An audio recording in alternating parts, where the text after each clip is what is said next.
Will here, and this past weekend I set myself a task.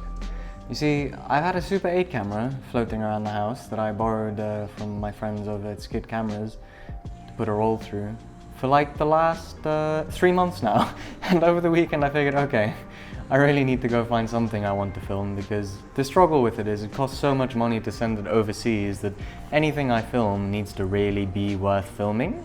And I got so in my head about the whole thing that I decided I'd only film the best stuff, and then I kept taking the camera out but not finding anything I actually wanted to film. So over the past weekend I figured I'm going to take it out, whatever I see I'll film. So I went to meet up with my family in Somerset West Side and went to a place called Sheepskin, which is like an old farm, but they've got really lovely flowers and stuff around there, and I figured I could film some flower action with the Super 8 camera, and that would hopefully be worth it. And after a short while of wandering around and making some video with the Super 8 camera, that hopefully turns out nice. I still haven't finished the roll, but I think it'll be decent to look on in the future.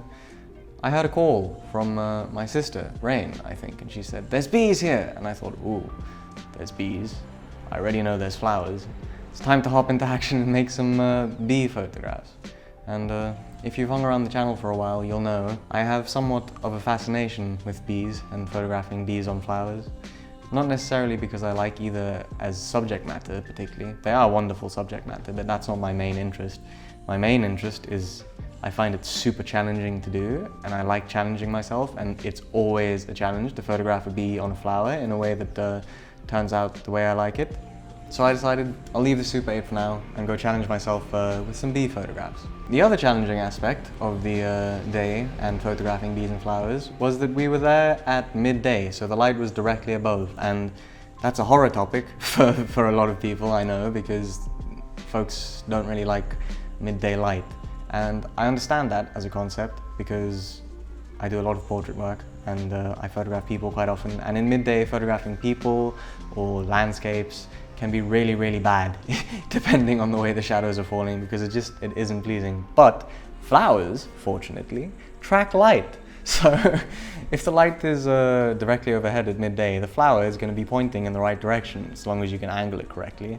And I decided I'd challenge myself with some midday light maneuvers as well. Anyway, the first one I made was of a bee on some roses, and there's going to be a theme throughout of these pictures where they're going to look quite bright, and it's not actually an issue with my exposure, but rather the electricity went off when the film was in the developing machine at the lab, so it got quite overdeveloped for half of the roll. So some of them you're going to notice the highlights are quite, not gone, they're still there, but they're a lot brighter than I usually like things to be, and that's the reason why. Anyway, this one I'll talk about later, but I really enjoy it, and it's probably one of the sharper photos I've actually gotten of a bee, so I'm happy. Directly after I made that photo though, I heard a German-sounding voice coming from the direction of where one can sit at a table and have coffee saying, "Nice RZ!" And it was an old German lady who'd mistook my Mamiya RBEE67 for an RZ67, and I said, "Wow, thank you. It's actually an RB, but thank you." And she said, "Oh, RB, I have used the RB a lot." And I was like, okay, that's cool.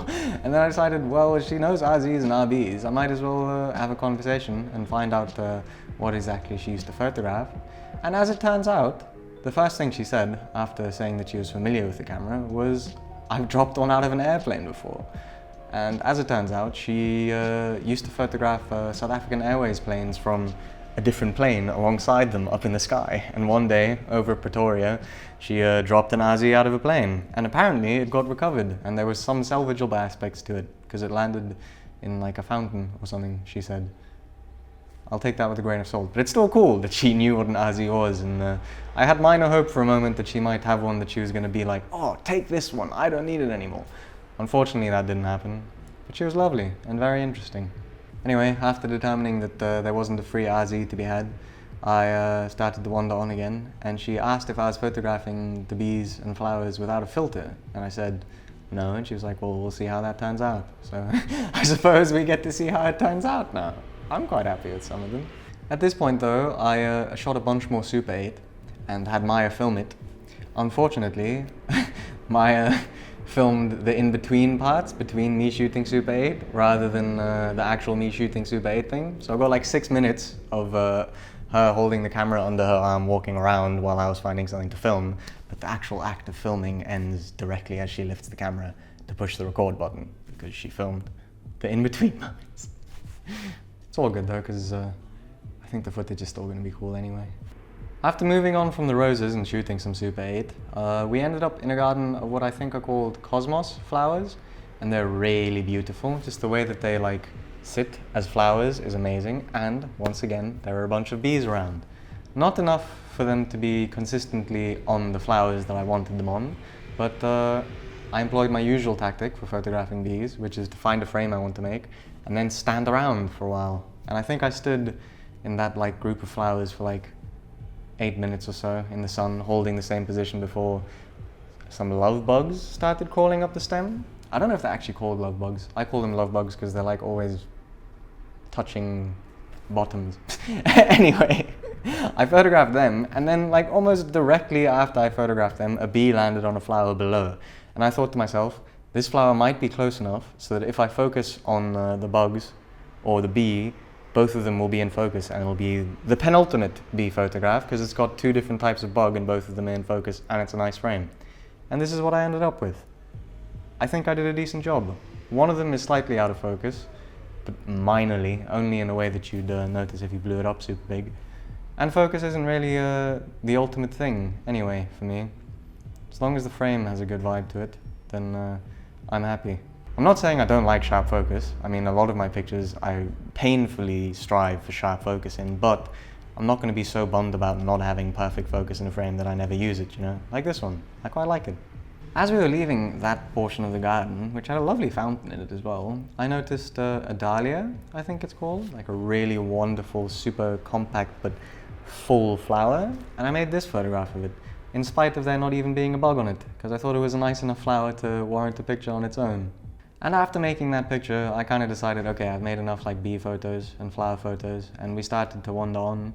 And then in the distance, noticed a swath of yellow. And as we got closer, this big swath of yellow, on quite tall stems, turned out to be a field of sunflowers, which were really beautiful, but for some reason facing the opposite direction away from the sun. So I got some video of it, a bunch of Super 8 stuff, and I decided I don't care if the sun isn't really falling on this stuff. I'm going to make a bee photo, because once more, we're surrounded by bees.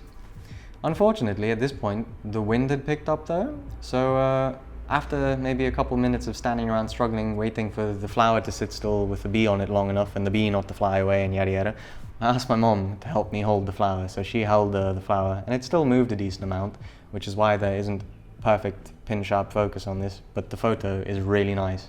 And I made a couple more with like different exposure settings, just to bracket it a bit, I guess, in case one of them didn't turn out. And the slower shutter speed got very blurry, and the other one is also not particularly in focus.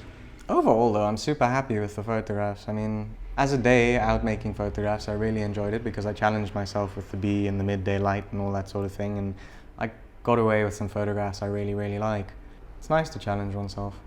I'm trying to come up with a way to photograph things that aren't bees in a challenging way. Maybe more like super close focus stuff where like you've got a hair's width of focus, or just try to get a perfect bee photo every time. But it's impossible to get a perfect bee photo every time.